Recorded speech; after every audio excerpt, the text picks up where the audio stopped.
All right. So today we're going to be maybe a little more serious than I normally am. Well, I'm fighting it.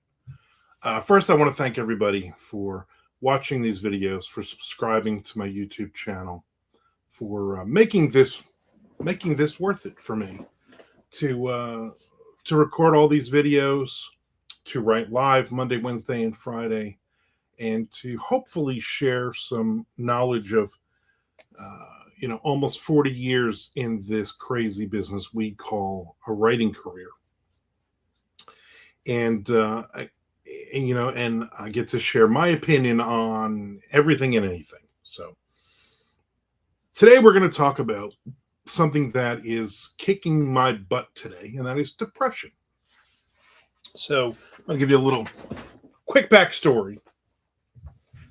Um, I was diagnosed, I don't know, 25 years ago with bipolar. Okay, so and then I was, yeah, probably about 25 years ago. And so at that point, then I was still working a full time job, still writing here and there, but I believe they put me on lithium, I believe. And I felt all right.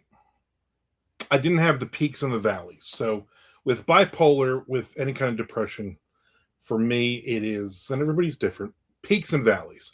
I would be in the greatest mood ever. 10 minutes later, I wanted to curl up into a ball and go to bed. And there's no rhyme or reason for it. People that don't have depression, they think it's like, oh, something triggers you or whatever. That's not the case. I could be having the greatest time of my life hanging out with somebody that I really liked. I could be out on a date. I could be hanging out, and all of a sudden I'm just like, I don't want to do this anymore. I don't want to be here anymore.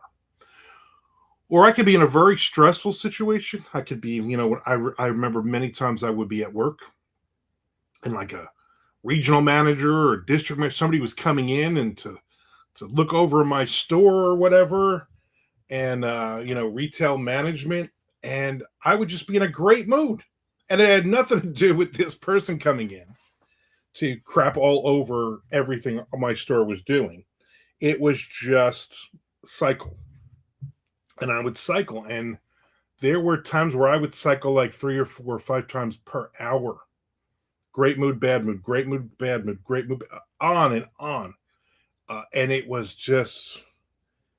brutal. And so I finally went to the doctor. Yes, you're bipolar. Yes, take lithium, something else, whatever. Again, this is 20 years ago. And all my everything creative with me was just gone. Okay. I would just sit on the couch and I would just stare at the television, and not even understand some of the time what was going on, because it was such a fog. Okay, so I did no writing for several years, no writing at all. I wasn't even reading books at that point.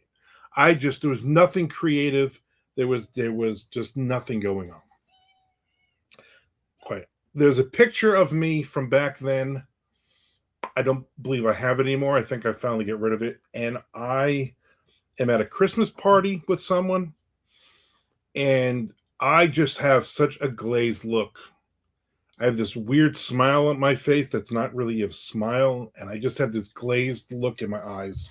Like I don't even know where I am at that moment, it looked like. And it was scary. And I just got to the point where I was balanced, I was level, but I wasn't happy.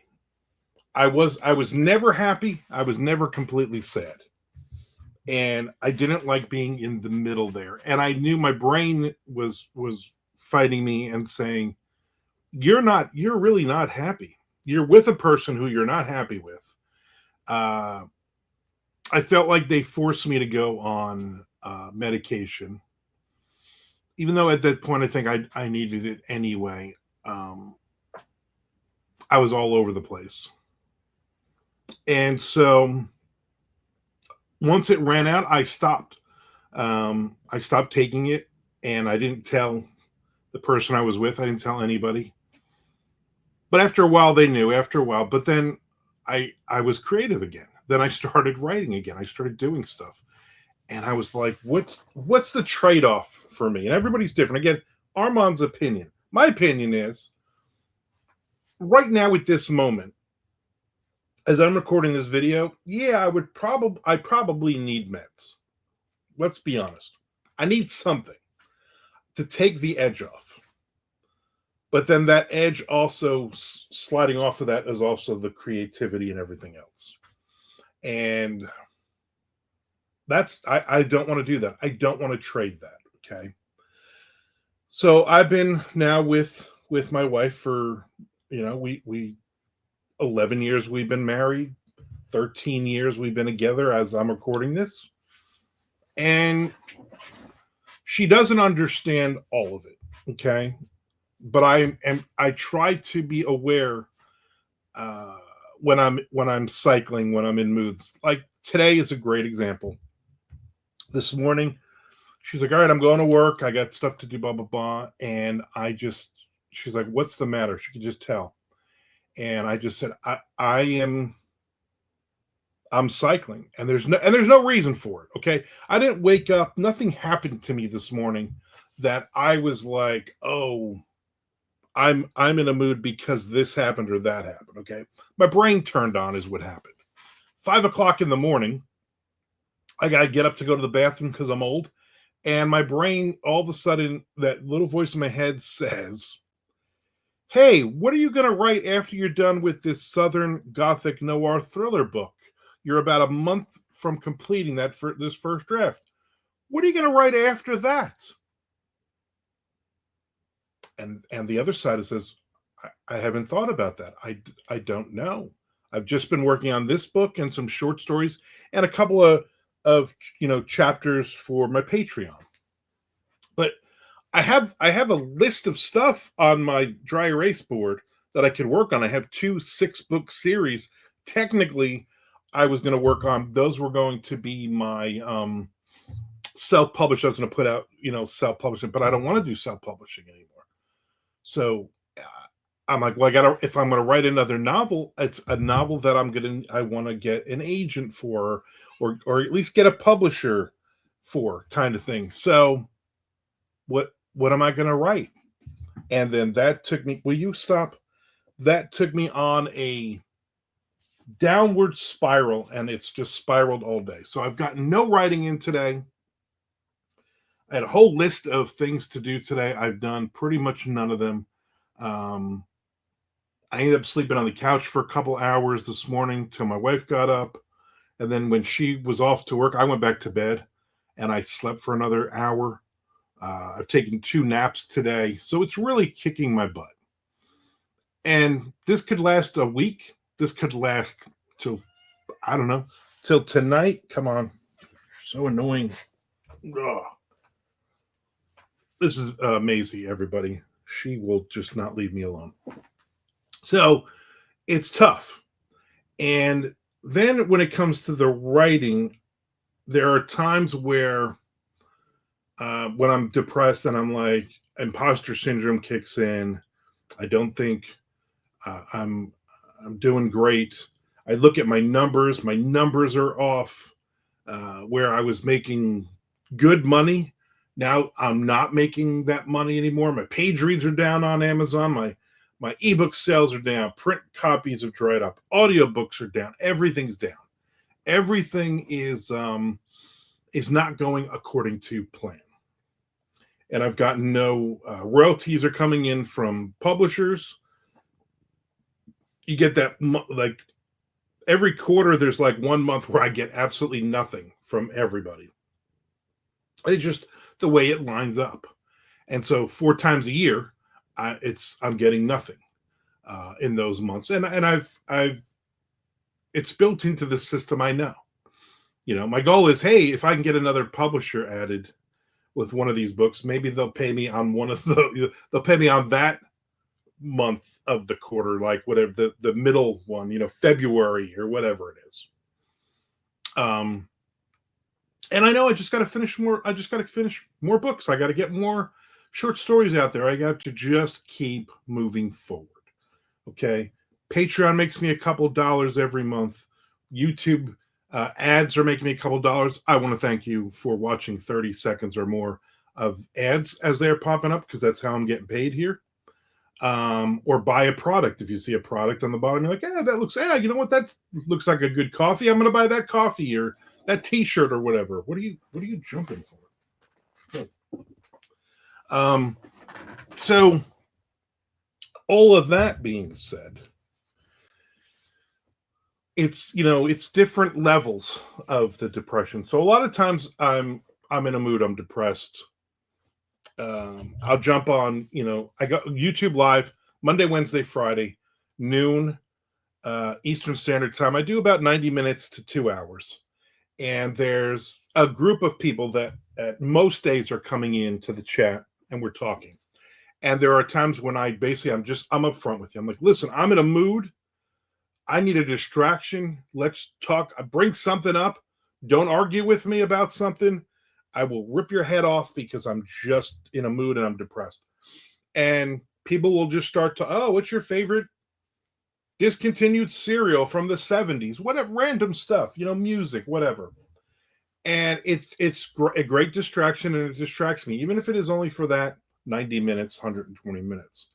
And a lot of times it helps my brain to reset after that, and then to go, all right, I'm not going to do any more writing or anything, but I'm going to go take a nap, and I'm not in a bad mood now.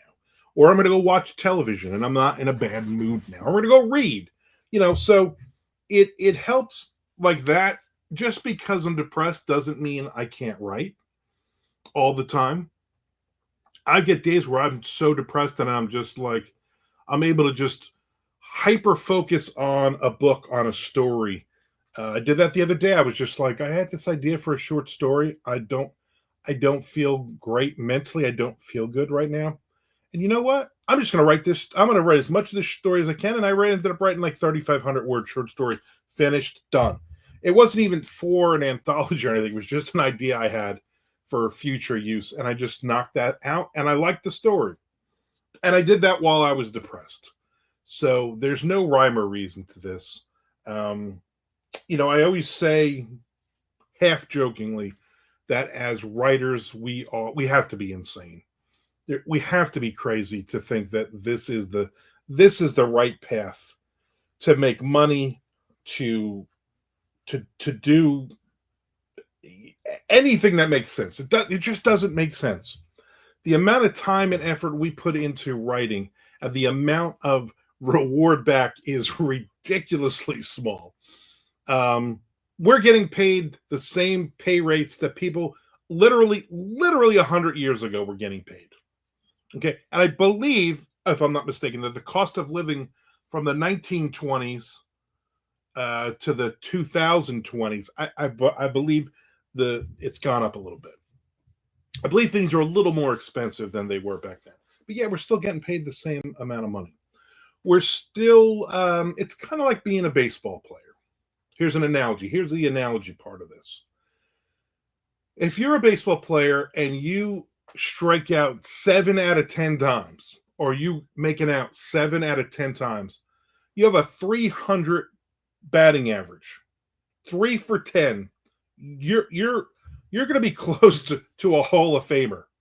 You 4 out of 10, 40% of the time you get a hit, you're going to the Hall of Fame.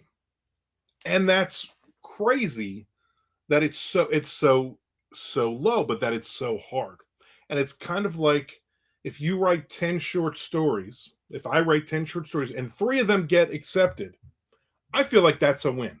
I feel like, hey, I'm batting 300 here. I'm doing pretty good. These are Hall of Fame numbers. 4, 5 of those, Christmas. I'm so happy. So I look at it like that. There's always going to be more rejections. There's always going to be more losses than wins in this. So I don't know with you couple that with depression. I don't even know why I'm doing this. I wish, I've said this before, again, half jokingly, I wish I was that person that didn't have aspirations and dreams, didn't want to be creative, didn't want to do any of this. I just, you work with that person and they're just happy doing their job. That worker bee mentality. I've worked with a lot of people over the years that they don't want to be management. They don't want to be a key holder. They want to do their 20, 30 hours a week. They want to come in and they want to stock shelves. They want to stand at the register for a 6 or 8 hour day and ring customers and talk to people. And they are perfectly happy. That is their life, and that will be their life for the rest of their life. They have no dreams, no aspirations to get out of there. Okay. Now they might have, obviously, they have things that they enjoy. Maybe they're working because they go on vacation, whatever it is. People have things they want to do, but not, where hey, I need to be management here, or I don't want to do retail, or I don't want to be a waiter or a waitress or a short order cook or whatever your job is. I don't want to sit in a cubicle. I don't want to be an accountant. Whatever it is. There are a lot of people that say, you know what, I like this job. I'm happy. I'm comfortable in this job.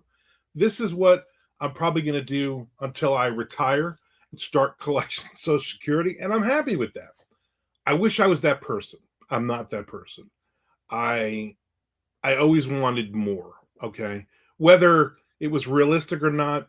It took me a long time to get to, it took me till 40 to get to be able to be a full-time author. And that dream was from 12 years old. So that's not helping the depression, obviously.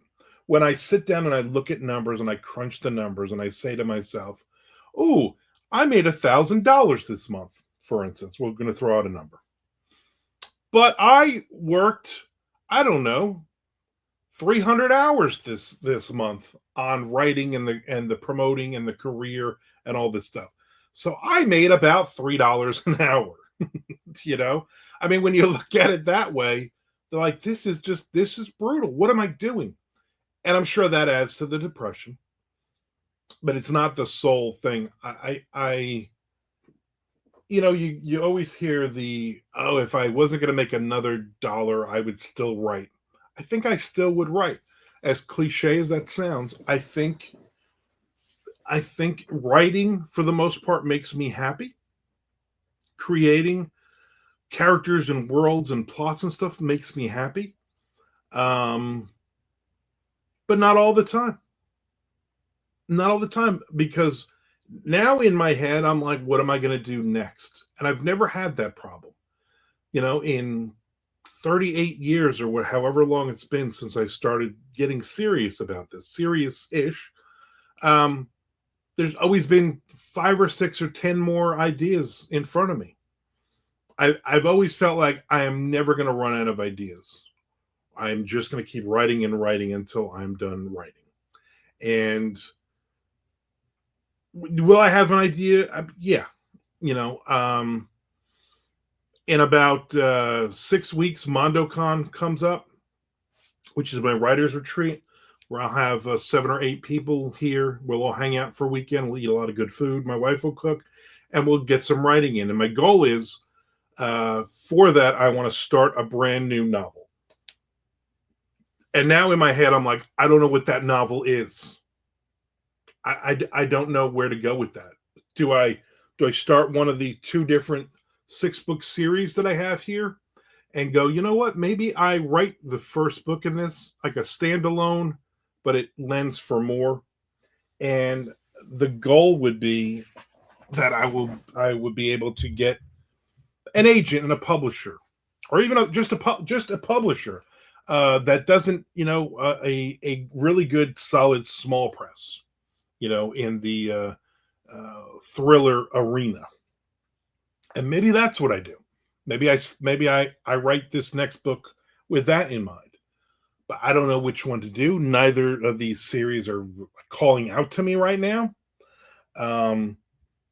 which might be a good thing because I have other stuff I'm kind of playing around with, especially this novel. So I think I'm putting too much pressure on myself. Um, and by the time my wife gets home tonight, I might be in a better. I might just. It's gone. I'm in a better mood. She's gonna walk. She'll be like, "Are you all right?" I'm like, "Yeah, I'm fine. I'm fine. Let's have some cookies or something. I don't know. I think I ate all my cookies, and I ate all my cosmic brownies too. Maybe that's why I'm depressed. So I think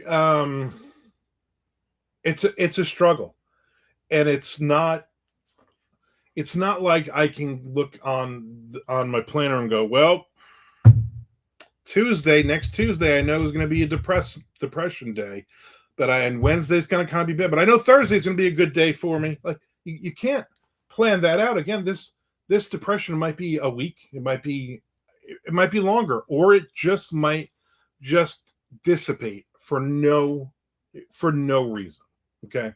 Now there are things that will depress me if I'm arguing with somebody or if I feel I've been slighted and I'm already kind of around the depression, it's kind of hovering, and then I'm like, well, why didn't I get invited to that?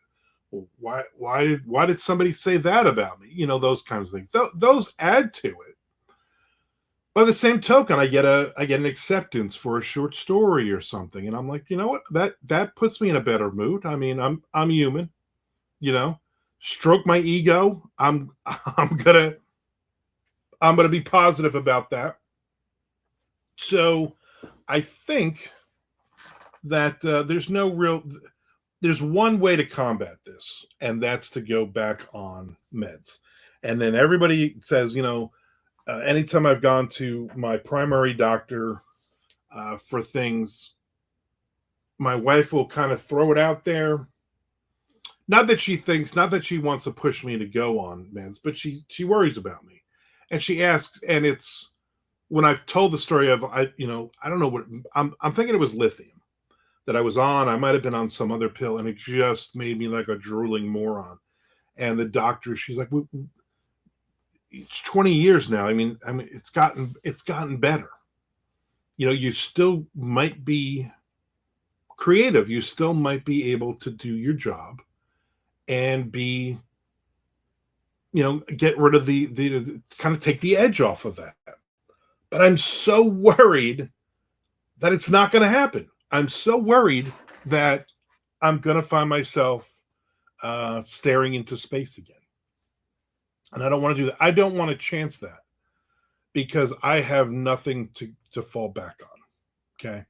I put all of my eggs in one basket as far as this career. All right. And I barely have people skills. Let's be honest. Um, I have no skill set other than, I can go back into retail management and make garbage money and work long, awful hours and work with people that work for me, work with me, the customers coming in, all of that, and the pressure of all of that other stuff. And I don't want to do that anymore. And who's going to hire me? 56 years old. I'm out of shape. I haven't been in the workforce in 15 years. Things have changed. A lot of things have changed. You can't say the things that I want to say to people. I look back and I'm like, wow, I would have been fired 100 times over for basically like, what are you doing that for? What are you, a moron? I guess you can't say that to employees anymore. Or you can't just say to customers, get out. I don't want you in my store anymore. Get out. And that was the only fun part of that whole job, was throwing people out, calling people morons. So anyway, I'm hoping the depression goes away. I'm hoping that I will be distracted. Monday, Wednesday, and Friday's coming up. I know what would really help me, to be honest with you. Watch these videos, watch the ads, watch at least 30 seconds or more of the ads so I can get some money. Money is, money doesn't buy happiness. That's a lie. when I've had money, I was very happy. I don't remember ever being depressed when I had a big wad of cash in my hand. You know what I'm saying? All right. Anyway, thank you for hitting the subscribe button. Thank you for following along. If you are a writer or if you suffer from depression, whatever, let me know. Let's talk. I love answering questions. I love uh, ideas for future videos as well. Every Wednesday and every Sunday, new video comes up. So let's throw me some more ideas. I got a bunch of them written down, but I'm always looking for new ideas and something that really speaks to me. How's that? Speaks to me. All right. Thank you very much. And I appreciate all of the support. I honestly really do. Buy one of my books.